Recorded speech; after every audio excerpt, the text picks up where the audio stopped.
Jimmy James, ഇന്നലെ തീർത്ഥാടന കാലം തുടങ്ങുമ്പോൾ ഉണ്ടായ തിരക്ക് അത് വലിയൊരു രീതിയിൽ പ്രശ്നങ്ങൾ സൃഷ്ടിച്ചു നമ്മൾ കണ്ടു കഴിഞ്ഞതാണ്. അപ്പോൾ അതിൽ കോടതി വളരെ വേഗം ഇടപെടുകയും ചില ചോദ്യങ്ങൾ ദേവസ്വം ബോർഡിനോട് ചോദിക്കുകയും ചെയ്തിരിക്കുകയാണ്. കഠിന വിമർശനമാണോ?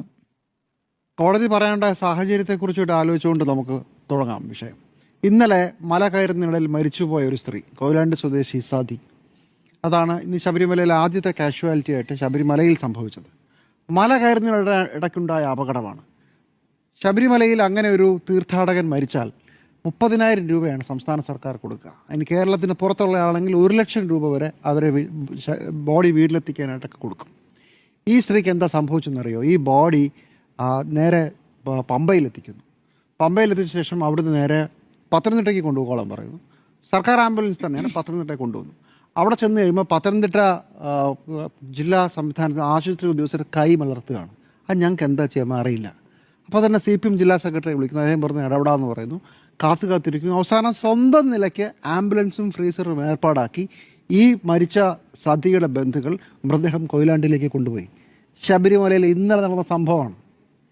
ഇപ്രാവശ്യമാണല്ലോ ശബരിമലയിലെ തീർത്ഥാടകർക്ക് വേണ്ടിയിട്ട് വലിയ ഇൻഷുറൻസ് പദ്ധതി കൊട്ടിഘോഷിച്ച് നടപ്പിലാക്കിയത്. എന്നിട്ട് സംഭവിച്ച കാര്യമാണ്. സ്വന്തം നിലയ്ക്ക് പത്തനംതിട്ടയിൽ നിന്ന് ആംബുലൻസിലും ഫ്രീസറും സംഘടിപ്പിച്ച് അവർ ആ ബോഡി കൊണ്ടുപോയി. ഒന്ന്. രണ്ടാമത്തെ സംഭവം, ശബരിമലയിൽ ഇന്നലെ തന്നെ ഒരു കണമലയിൽ ഒരു അപകടമുണ്ടായി. ഒരു ബസ് മറിഞ്ഞ് നിരവധി തീർത്ഥാടകർക്ക് പരിക്കേറ്റു. പുറത്തുനിന്ന് വന്ന വണ്ടിയാണ്. കുട്ടികളും സ്ത്രീകളും ഒക്കെ ഉണ്ടായിരുന്ന വണ്ടിയാണ്. കഴിഞ്ഞ 2 ദിവസത്തിനിടയിൽ 5 അപകടങ്ങൾ ഉണ്ടായി.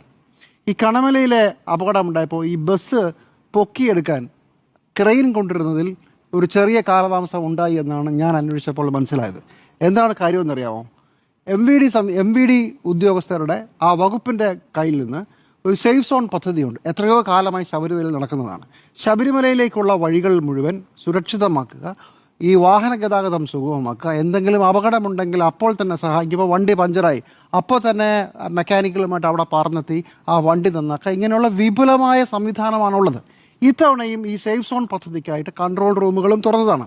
കൺട്രോൾ റൂം 3 എരിമേലി, ഇലവുങ്കൽ, കുട്ടിക്കാനം, ഈ 3 175 ഉദ്യോഗസ്ഥർ, 40-ലധികം വാഹനങ്ങൾ. ഇത്രയും വലിയ സംവിധാനമാണ്. പക്ഷേ കഴിഞ്ഞ 2 ദിവസമായി എന്താണ് നടക്കുന്നതെന്ന് അറിയാമോ? ഒരൊറ്റ വണ്ടി ചലിക്കുന്നില്ല, ഡീസലില്ല. ഈ 40 വണ്ടികളും കട്ടപ്പുറത്താണ് ഇന്ന് വൈകുന്നേരം വരെ. ഒരൊറ്റ വാഹനത്തിന് പണം കൊടുത്തിട്ടില്ല ഡീസൽ അടിക്കാൻ. എന്തിന്? ഉദ്യോഗസ്ഥർക്ക് ഭക്ഷണം കഴിക്കാനുള്ള പണം കൊടുത്തിട്ടില്ല. ഭക്ഷണം കഴിക്കാൻ, അതായത് പോലീസ് മെസ്സുണ്ട് ഈ 3 സ്ഥലത്തും. ഈ പോലീസ് മെസ്സിൽ പണം അടച്ചാലേ MVD ഉദ്യോഗസ്ഥർക്ക് ഭക്ഷണം കഴിക്കാൻ പറ്റൂ.